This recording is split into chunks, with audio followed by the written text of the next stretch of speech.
conference room, the walls closing in around me. My boss, Richard Calloway, leaned back in his leather chair, smirking as he delivered the final blow. "You're fired, Ava," he said, his voice dripping with cruel amusement. "Pack your things and get out. You'll never succeed without me." Laughter rippled through the room, low chuckles and murmurs of agreement from my so-called colleagues. My face burned, but I refused to let them see me break. I wouldn't give Richard that satisfaction. Instead, I swallowed the lump in my throat, my nails digging into my palm. I stayed silent, my expression unreadable. They thought I was powerless. They thought I had lost everything. What Richard didn't know, what none of them knew, was that last week I had quietly finalized a deal that changed everything. I had secretly become the majority shareholder of Calloway Enterprises. And tomorrow morning, I'd be walking into this building not as his employee, but as his boss. The moment I stepped out of the office, the weight of the humiliation hit me. My breath hitched, but I forced myself to stay composed as I walked past my stunned coworkers. Some looked at me with pity, others with thinly veiled amusement. I didn't care. As I reached the elevator, a voice called out behind me. "Ava, wait." It was Daniel, one of the only decent people in that office. He caught up, his expression troubled. "That was brutal," he muttered. "Richard's a bastard." I managed a small smile. "I've seen worse." He hesitated. "Do you need anything?" I could. I cut him off with a shake of my head. "I appreciate it, but I'll be fine. If only he knew." I stepped into the elevator, and as the doors closed, I let out a slow breath. The fire inside me burned brighter than ever. This wasn't the end of my story. It was just the beginning. The next morning, I walked into the Calloway Enterprises building with my head held high. Security didn't stop me, they couldn't. My name was now in the system under an entirely different title. The new boss. I stepped onto the executive floor, my heels clicking sharply against the polished marble. Employees turned to stare, whispers filling the air. Then, the doors to Richard's office burst open. "What the hell are you doing here?" he barked, striding towards me with fury in his eyes. I smiled, calm, controlled. "I believe that's my office now." Confusion flickered across his face before it twisted into an ugly sneer. "What kind of joke is this?" I handed him the official documents. "Not a joke, Richard. I bought out the majority shares last week. As of this morning, I hold controlling interest in Calloway Enterprises." His jaw dropped. He snatched the papers, scanning them in disbelief. I leaned in slightly, dropping my voice, so only he could hear. "You fired me, but now you work for me." The silence in the room was suffocating. Richard staggered back, gripping the documents as if they would change the reality in front of him. This isn't possible," he stammered. "Oh, but it is," I said, my voice light. "And don't worry, I'm not as heartless as you are. I won't fire you in front of everyone." I leaned closer, my voice dropping to a whisper. "But you will be held accountable for every corrupt thing you've done." His face turned red. "You can't." "I can." I cut him off. "And I will." I turned to the gathered employees, my gaze scanning the crowd. "A lot is about to change here," I announced. "But one thing remains the same. Calloway Enterprises deserves leadership that values its employees. You've all worked under fear for too long. That ends today." A murmur of shock and relief spread through the office. Some people exchanged hopeful glances. Others, especially Richard's close allies, looked uneasy. "Good." Richard clenched his jaw, but for the first time, he had no power. He couldn't fire me. He couldn't control me. I owned him now. As I settled into my new office, the same one Richard once ruled from, I allowed myself a small moment of satisfaction. But I wasn't here just for revenge. I was here to rebuild. To create a workplace where employees weren't disposable, where talent was rewarded, not crushed under an egomaniac's boot. Richard wasn't going to make it easy. I knew that. But for the first time in a long time, I felt powerful. And I was just getting started. Richard's eyes darted around the office, looking for anyone who might still be on his side. The once feared tyrant now resembled a caged animal, trapped in a fate he never saw coming. "This is a power play," he growled, slamming the documents onto the table. "You can't just waltz in here and take over." The board. The board approved the transition this morning. I cut him off smoothly, folding my arms. "You didn't bother to check your emails, did you? Too busy gloating over firing me?" A flicker of panic crossed his face. He yanked his phone from his pocket and began furiously typing. I watched as the color drained from his cheeks. Every board member had already sent their acknowledgement of my new position. There was nothing he could do. I gave him a slow, knowing smile. "You should sit down, Richard. We have a lot to discuss." The office buzzed with murmurs as news spread like wildfire. The employees who had feared Richard for years were cautiously hopeful, but some were skeptical. I wasn't blind to their doubts. One employee, Mira, a longtime HR manager, approached hesitantly. "Miss Carter," she said, choosing her words carefully. I mean, we didn't expect this. You're really in charge now." I nodded, understanding the uncertainty in her voice. "I know it's a shock, but yes. And I don't plan to run this place the way Richard did." She exchanged a look with a few other employees before exhaling sharply. "Well, that would be a damn relief." A few chuckles rippled through the group, but I could tell they were still unsure. I didn't blame them. Richard had spent years making sure his employees feared him. Now they were looking at me and wondering, was I just another version of him? That was something I'd have to prove. Richard wasn't done fighting. "You think you're smarter than me," he sneered, pacing the office like a caged lion. "But you don't have the experience to run a company this big. You're going to fail, and when you do, the board will kick you out." I smiled, unshaken. "That's the difference between us, Richard. You ran this place with arrogance. I run it with strategy." His fists clenched. "You were nothing but a mid-level manager before this. You don't know what it takes." I leaned forward. "Then let me educate you." With a press of a button, I called up the financial reports on the screen. "For years, you've been covering up losses with shell companies. The board turned a blind eye because you had them under your thumb. But I've had auditors combing through every transaction. The paper trail is undeniable." Richard's face turned a shade of pale I'd never seen before. "You're bluffing," he said, but his voice lacked its usual venom. I pulled out a folder and slid it across the desk. "Try me." Richard flipped through the documents, his hands shaking. "If you make this public," he whispered, "you'll destroy this company." I shrugged. "Or I'll save it. Unlike you, I don't believe in using people as pawns. If we cut out the rot, Callaway Enterprises can thrive." His breath came out in a harsh exhale. "You wouldn't." I met his gaze head-on. "I would." He slammed the folder shut. "You're playing a dangerous game. And you've already lost." Silence stretched between us, thick with tension. Then, for the first time, Richard looked genuinely afraid. Despite everything, I didn't want to completely destroy him. Revenge was satisfying, but I knew something Richard never understood. Power wasn't about crushing people. It was about leadership. "You have two options," I said, my tone measured. "Option 1. You resign quietly. I allow you to keep your remaining shares, and you walk away with some dignity." His jaw clenched. "And option 2? I sighed. "I expose every fraud you've committed, and you spend the next decade fighting legal battles." The room went still. Richard swallowed hard, his pride warring with reality. For the first time in his life, he had no upper hand. Just when I thought he'd choose the smart option, Richard did something I wasn't expecting. He laughed. A bitter, humorless sound. "You really think you've won?" he asked, shaking his head. "This isn't over." He grabbed his phone and dialed a number. "Get my lawyers here." Now. I sighed. Of course, he'd fight this to the bitter end. I had been hoping to offer him an exit, but if he wanted war, I was ready. Because unlike him, I had nothing to lose. By the afternoon, Richard's legal team stormed into the boardroom, their expressions tight with determination. I was already seated, my own legal counsel beside me.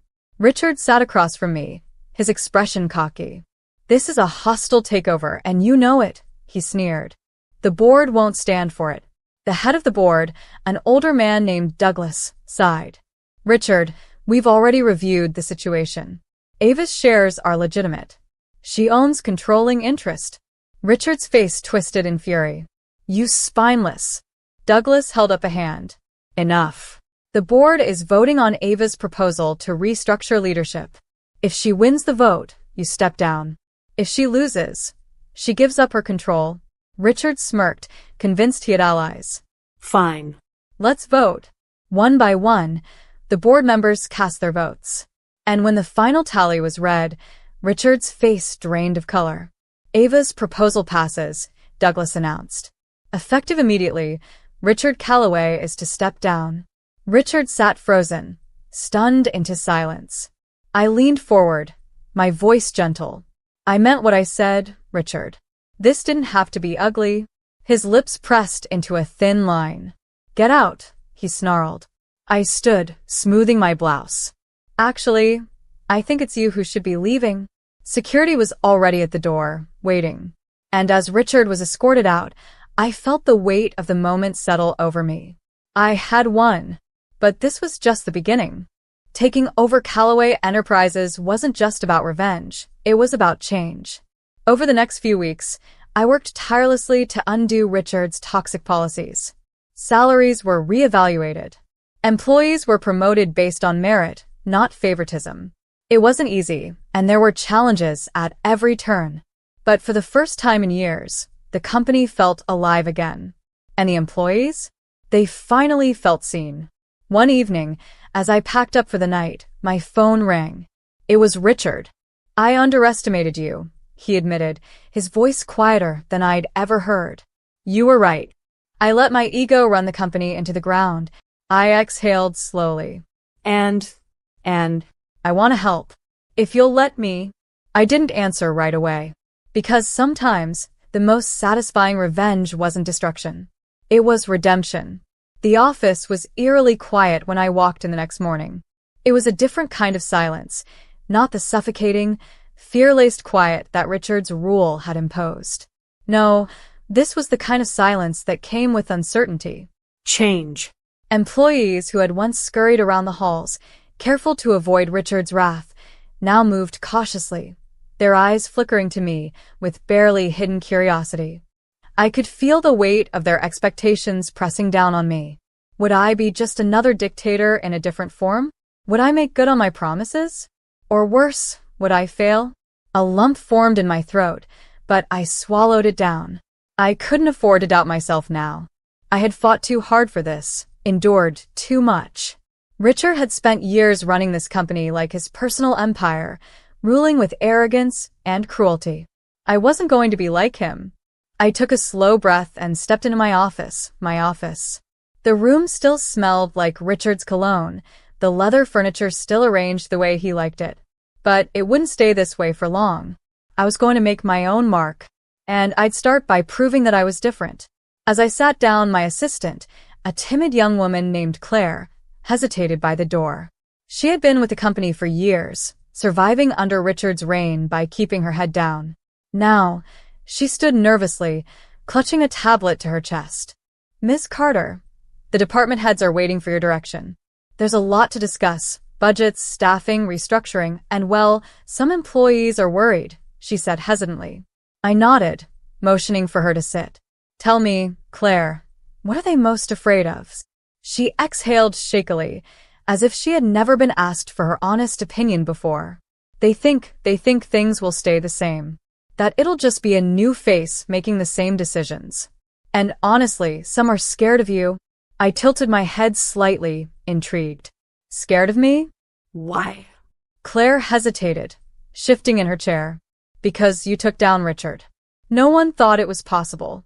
And if you could do that, well, they're wondering what else you're capable of. I studied her for a moment, then smiled slightly. Good. Her eyes widened. I leaned forward.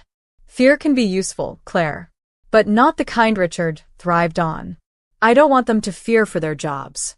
I want them to fear underperformance, dishonesty, and stagnation. I want them to know that they are expected to rise to the occasion. And those who do? They'll have nothing to be afraid of. She blinked, as if processing my words, then slowly nodded. I'll set up the meetings. As she left, I glanced around the office once more. Today, I would begin the real work. Today, I would prove I was different. But first, I had an unexpected meeting to take. The call had come late last night. Richard had asked for a meeting. I wasn't sure what surprised me more, the fact that he had the nerve to reach out or the fact that I had actually agreed.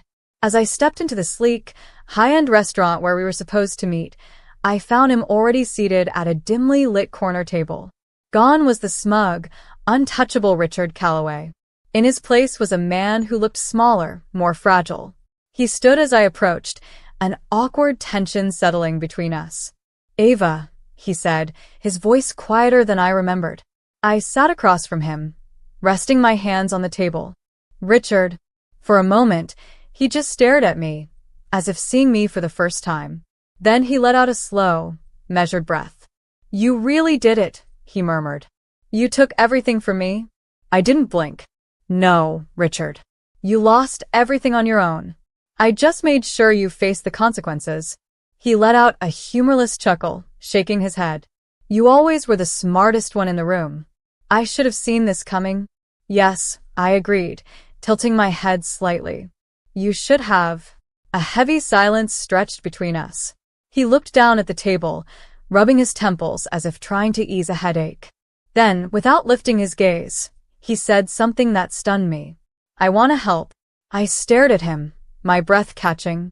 Of all the things I expected him to say, that was not one of them. "You what?" I asked, my tone sharp. He finally looked up, his eyes clouded with something I had never seen in him before, humility. "I want to help," he repeated. "I know this company inside and out. I know the connections, the market strategies, the partnerships. You may have outmaneuvered me, but that doesn't mean I can't be useful." I folded my arms, narrowing my eyes. "And why would I trust you?" Richard exhaled slowly. "Because for the first time in my life, I don't have power. And it turns out, I don't know who I am without it." There it was. The truth. The vulnerability he had never allowed himself to show before. For a long moment, I said nothing. I could see it in his eyes. He was broken. But was that enough? Had he really changed? Or was this just another game? I leaned forward, my voice steady. "If you think I'll just hand you a position out of pity, you're wrong." He flinched slightly but nodded. "I don't expect that." I studied him carefully, measuring his sincerity. "If I do this, if I let you work with me, you'll be under my rules. You'll report to me. And the second I see any sign of the man you used to be, you're out. No second chances." Richard swallowed hard, then slowly nodded. "I understand." I exhaled, still wary but intrigued. Could a man like Richard truly change? I wasn't sure, but I was willing to find out. When I walked back into the office the next morning, I could feel the shift in energy. People had heard the whispers. Richard was back. The reactions were mixed. Some employees were furious, others wary, a few outright horrified. Mira, the HR manager, stormed into my office as soon as she heard. "Tell me it's not true," she demanded. "Tell me you haven't brought him back." I met her gaze evenly. "He's here. But he's not in charge." "I am." She looked like she wanted to argue, but instead, she let out a frustrated sigh, rubbing her temples. "Ava, do you really think he can change?" I leaned back in my chair. "I don't know, but I intend to find out." She shook her head. "You're braver than I am." I smiled slightly. No. "I'm just playing a longer game." Richard may have been back in the building, but he wasn't back in power. That distinction was important. I watched him carefully, measuring every move he made, every interaction he had with the employees he had once terrorized. There was a fragility to him now, a hesitance that hadn't existed before. He no longer barked orders, no longer walked with the smug confidence of an untouchable ruler. It was fascinating. But not everyone was convinced. At the next leadership meeting, Daniel, one of the more vocal department heads, leaned forward and narrowed his eyes. "I just don't get it, Ava. After everything he's done, Why give him a second chance? Murmurs of agreement rippled around the table. I could have answered in 100 different ways. I could have said that everyone deserved a shot at redemption. I could have pointed out that Richard knew the business better than anyone and that keeping him close was the smartest strategy.